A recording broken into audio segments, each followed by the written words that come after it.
नमस्कार साथियों। तो आज मैं आपको बताऊंगा कि हमारी धरती पर जो जीवन है, जो मनुष्य का जीवन है, यानी जो हम होमो सैपियंस है, वो कैसे आए और डायनासोरों का अंत कैसे होता है। जो डायनासोर हुआ करते थे हमारी धरती पर, उनका अंत कैसे हुआ। अगर उनका अंत ना होता तो शायद जो आज होमो सैपियंस है, जो इंसानी प्रजाति है, वो अस्तित्व में ना आती। तो कैसे डायनासोरों का अंत होता है। मैंने जब धरती पर जीवन की उत्पत्ति वीडियो में मैंने बताया था कि किस तरह से हमारी धरती पर जीवन की उत्पत्ति हुई, एक सिंगल सेल से लेकर आम इंसान तक कैसे बना था। तो सबसे पहले जो जीवन था वो समुद्र में पनपा था। कहाँ पनपा था? वो समुद्र में पनपा था। और सिंगल सेल यानी शैवाल के रूप में वो पनपा था। वो जो सेल थे, सिंगल सेल थे, वो देख नहीं सकते थे। उसके बाद धीरे धीरे करोड़ों वर्षों के बाद जो सिंगल सेल थे वो डबल सेल में बनना शुरू हो गए और उन्होंने प्रजनन करना भी शुरू कर दिया। प्रजनन का उस समय का मतलब होता था खुद अपने जैसा ही एक कॉपी बना देना, यानी अपने जैसा एक और बना देना, सेल बना देना, कोशिका बना देना। तो उस तरह से उन्होंने प्रजनन शुरू किया। फिर धीरे धीरे छोटी मछली के रूप में इंसान जो है वो तब्दील हो गया। जो हमारे बुजुर्ग थे वो छोटी जैसी मछली के रूप में बदल गए, लेकिन उनको आंख नहीं थी। फिर धीरे धीरे उन्होंने अपना मुंह जो है वो पानी से बाहर निकालना शुरू कर दिया। उधर दूसरी साइड जो शिकारी थे उनका भी अस्तित्व में आने वो भी शुरू हो गए थे। तो वो शिकार कर रहे थे छोटे जीवों का। तो जो हमारे बुजुर्ग थे वो धीरे धीरे पानी से निकलकर फिर जमीन पर रहने लगे। और उनकी जो चमड़ी थी, जब पानी में रहते थे तो उनकी चमड़ी काफी मुलायम थी, लेकिन जैसे ही वो बाहर निकले उनकी चमड़ी कठोर होने लगी। वो अनुकूलता, उनकी जो अनुकूलता थी वो वातावरण के हिसाब से कालांतर करोड़ों वर्षों के बाद जो है वो परिवर्तन होते गए और उनकी जो अनुकूलता है वो उसी वातावरण में ढल जाती है। तो एक साइड छोटे छोटे जो मैमल्स होते थे वो भी उस समय हुआ करते थे, जिनको साइंटिस्ट हमारे बुजुर्ग कहते थे। जो मैमल्स, चूहे जैसी प्रजाति, एक प्रजाति हुआ करती थी जिसे मैमल्स कहा जाता था। और जो डायनासोर थे वो भी अस्तित्व में आ गए थे। कुछ डायनासोर छोटे आकार के होते थे और कुछ डायनासोर बड़े आकार के होते थे। कुछ डायनासोर हवा में उड़ सकते थे और कुछ डायनासोर जो है वो जमीन पर ही रेंगते थे। उस समय लगभग हमारी पृथ्वी का तापमान 20 से 30 डिग्री 20 से 30 डिग्री 30 डिग्री का था। 20 से 30 डिग्री सेल्सियस का तापमान होता था। आमतौर पर उस समय इतना तापमान धरती का था, क्योंकि उस समय कोई इंडस्ट्री नहीं थी, वातावरण में प्रदूषण नहीं था। जो आज सबसे ज्यादा प्रदूषण फैलाया है तो वो है, इन जीवों में सबसे ज्यादा जो प्रजाति है वो इंसान की प्रजाति है, जिसने सबसे ज्यादा प्रदूषण फैलाया है। और अत्यधिक प्रदूषण फैलने की वजह से हमारा जो जीवन है वो खतरे में नजर आ रहा है। तो जब डायनासोरों का अंत कैसे हुआ उस टॉपिक पे मैं वापस आता हूं।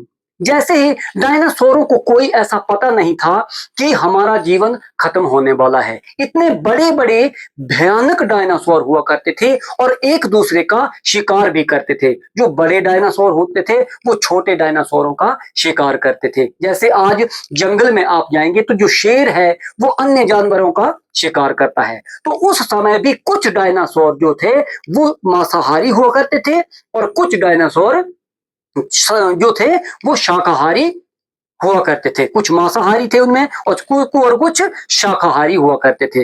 लेकिन हुआ ऐसा फिर लगभग आज से 650 करोड़ साल पहले, लगभग 650 करोड़ साल पहले एक कोई उल्का पिंड के बारे में मैंने आपको पिछली वीडियो में भी बताया था कि उल्का पिंड कोई जो एस्ट्रॉइड बेल्ट है मंगल और बृहस्पति के बीच की एस्ट्रॉइड बेल्ट है, वहां से उल्का पिंड जो है वो भटक कर वहां से अपनी दिशा भटकने के कारण, आपको पता है जब एस्ट्रॉइड धरती पर गिरते हैं, उल्का पिंड धरती पर गिरते हैं, तो मंगल उनको अपनी तरफ खींचता है, अपनी तरफ उनको खींचता है गुरुत्वाकर्षण के कारण। लेकिन जब मंगल आगे बढ़ जाता है, खिसक जाता है, तो वो उल्का पिंड अपनी गति जो है वो धरती की ओर मोड़ देते हैं और धरती उनको अपने गुरुत्वाकर्षण के बल के कारण धरती अपनी तरफ उनको खींच लेती है। और आए दिन ये धरती पर लगभग कई सैकड़ों के हिसाब से ये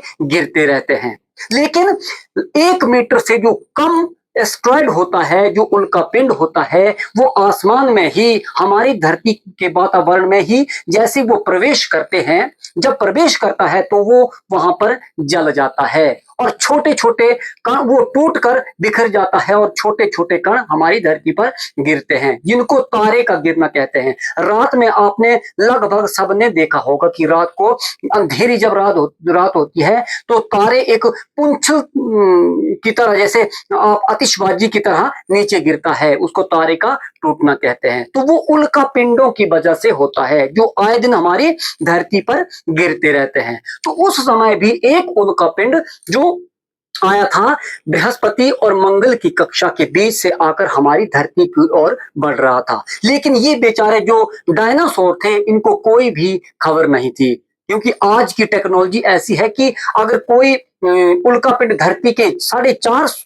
लाख किलोमीटर के दूर से भी गुजरता है तो वैज्ञानिक उसका पता लगा लेते हैं कि ये इस दिन, इस डेट को, इस समय में ये हमारी धरती से गुजरेगा। आपने सोशल मीडिया में कई बार ऐसी न्यूज़ें जो है वो सुनी होगी। तो उस समय का जो वो उल्का पिंड था वो भी धरती की ओर बड़ी तेजी से दौड़ रहा था, धरती की तरफ वो चला आ रहा था। लेकिन उसकी जो गति थी, चलने की गति थी, वो 22,000 किलोमीटर पर घंटे की रफ्तार से वो धरती की ओर आ रहा था। और उसका नाम वैज्ञानिकों ने, आपको पता है जो नाम होते हैं ये काल्पनिक होते हैं, नाम जो है वो काल्पनिक होते हैं। जो वैज्ञानिक, ज्यादातर तो ऐसा होता है, जो वैज्ञानिक जिस चीज का पता लगाता है उसी वैज्ञानिक के नाम से या उसके रिलेशनशिप में उस चीज का नाम रख दिया जाता है। तो जो वो उल्का पिंड था वो धरती की तरफ आ रहा था, वो माउंट एवरेस्ट से भी बड़ा था। जो हमारा माउंट एवरेस्ट है उससे भी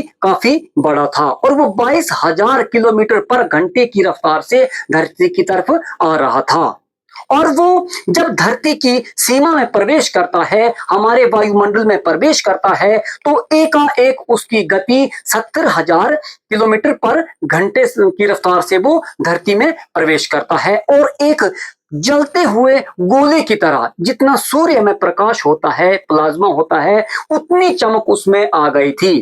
तो कुछ डायनासोर जो थे वो उसको देखते ही, डायनासोर उसको देखते ही उनकी आंखों की रोशनी चली गई थी, क्योंकि इंसान है या कोई भी उभयचर है, जलचर है, कोई भी है, तो जब हमारी आंखों की जो देखने की क्षमता होती है उससे हम ज्यादा प्रकाश देख लेते हैं तो हमारी आंखों की रोशनी एकाएक बंद हो जाती है, हमें देखना, दिखाई देना नहीं पड़ता है, उस समय हमारे को कुछ भी दिखाई नहीं देता है। अगर हमारी जो कैपेसिटी होती है आंखों, इंसानी आंखों की या किसी भी जानवर या जीव की आंखों की, तो उससे अत्यधिक हम नहीं देख सकते हैं। जैसे ही हमारे कानों की भी कैपेसिटी होती है कि हम कुछ ज्यादा अत्यधिक हो तो उसको नहीं सुन सकते हैं। जैसे चमगादड़ के सुनने की आवाज हम, चीखने की आवाज हम नहीं सुन सकते हैं, क्योंकि हमारे जो कान है वो 20 हर्ट्ज से लेकर 20,000 जो ध्वनि होती है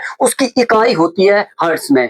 तो जो 20 हर्ट्ज से लेकर इंसान अपने कानों द्वारा 20 हर्ट्ज से लेकर 20,000 तक हर्ट्ज के तक की ध्वनि की आवृत्ति को अब इंसान अपने कानों द्वारा सुन सकता है, लेकिन चमगादड़ के चीखने की आवाज 20,000 हर्ट्ज से भी ज्यादा होती है, इसलिए हमें वो सुनाई नहीं देता है। तो यही कुछ हाल हुआ था डायनासोरों के साथ। डायनासोर सिर्फ महसूस कर रहे थे, जो उस तरह के डायनासोर थे। तो ये इजिप्टा जो था उसका नाम रखा गया था, जो उल्का पिंड आया था उसका नाम रखा गया था क्या, इजिप्टा। और ये भी कई बार प्रश्न में पूछा जा चुका है, उसका नाम क्या था, इजिप्टा। इजिप्टा, उसका नाम था इजिप्टा।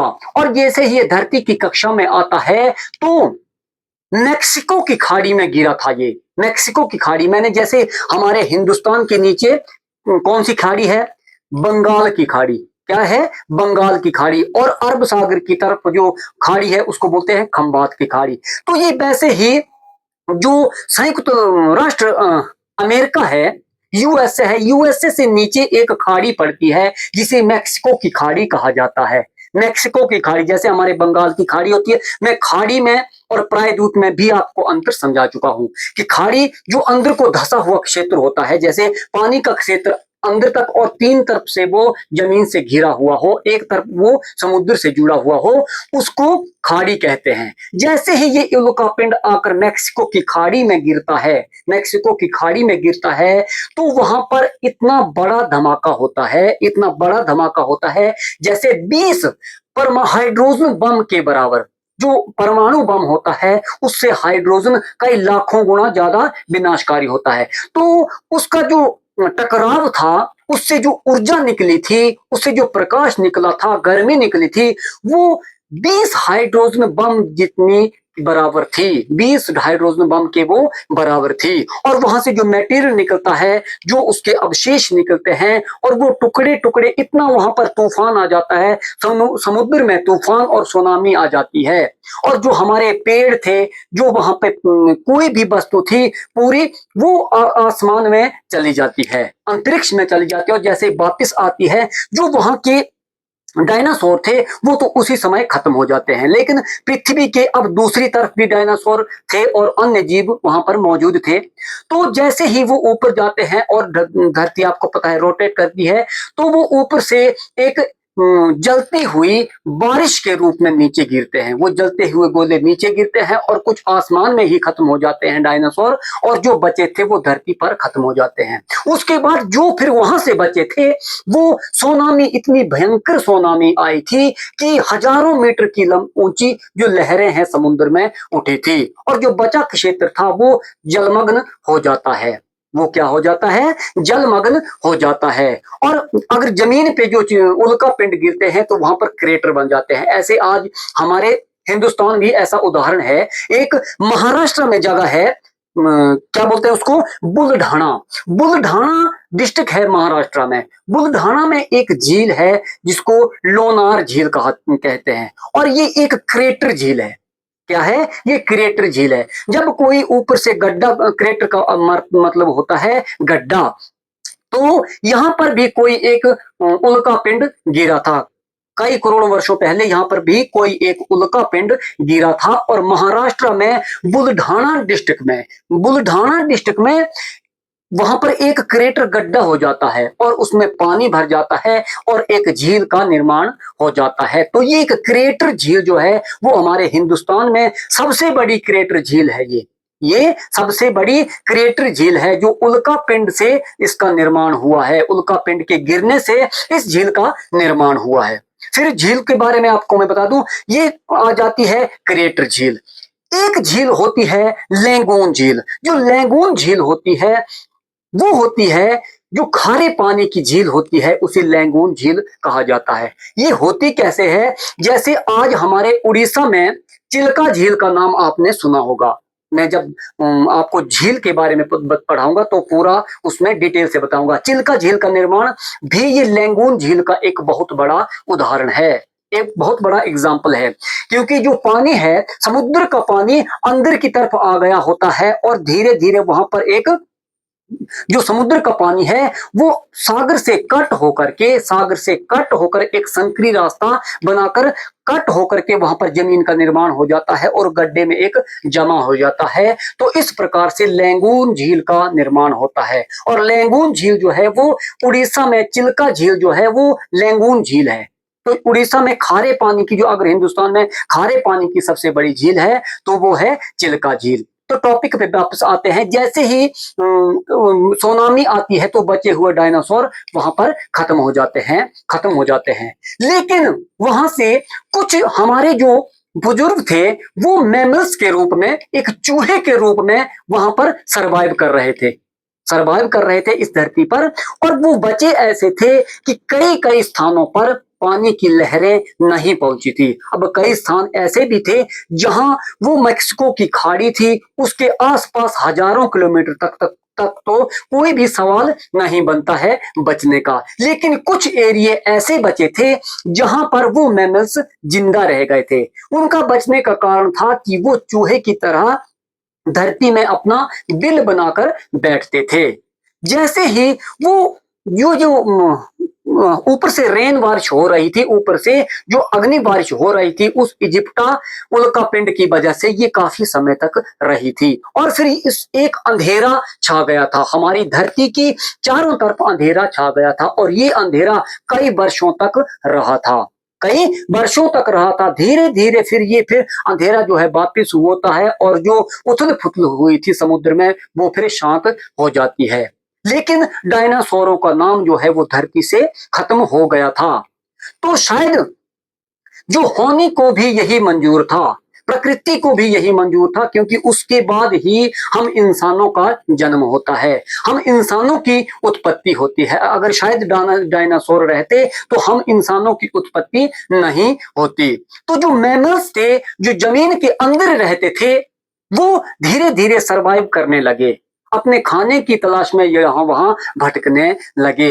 और धीरे धीरे उनका जो आकार है वो भी बढ़ता गया, वो भी बढ़ता गया, आकार उनका बढ़ता गया और वो एक बंदर के रूप में आ जाते हैं। खाने की तलाश में वो फिर पेड़ों पर उछलने और कूदने लगे थे।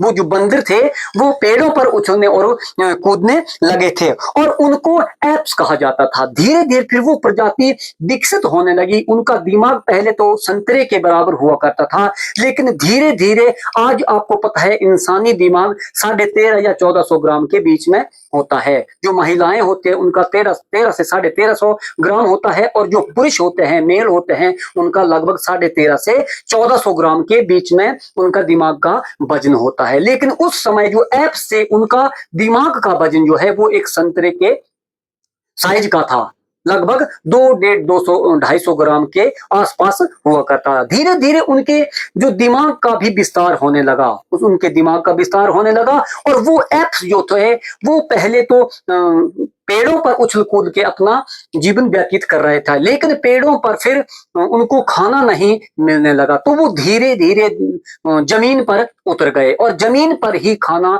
ढूंढने लगे। अब जब जमीन पर खाना ढूंढने लगे तो पहले तो वो 4 टांगों से चलते थे। इंसान पहले 4 टांगों से चलता था, लेकिन जब वो जमीन पर उतर गए, जमीन पर उतर जाते हैं तो पेड़ों पर से तो पहले से वो दूर देख सकते थे।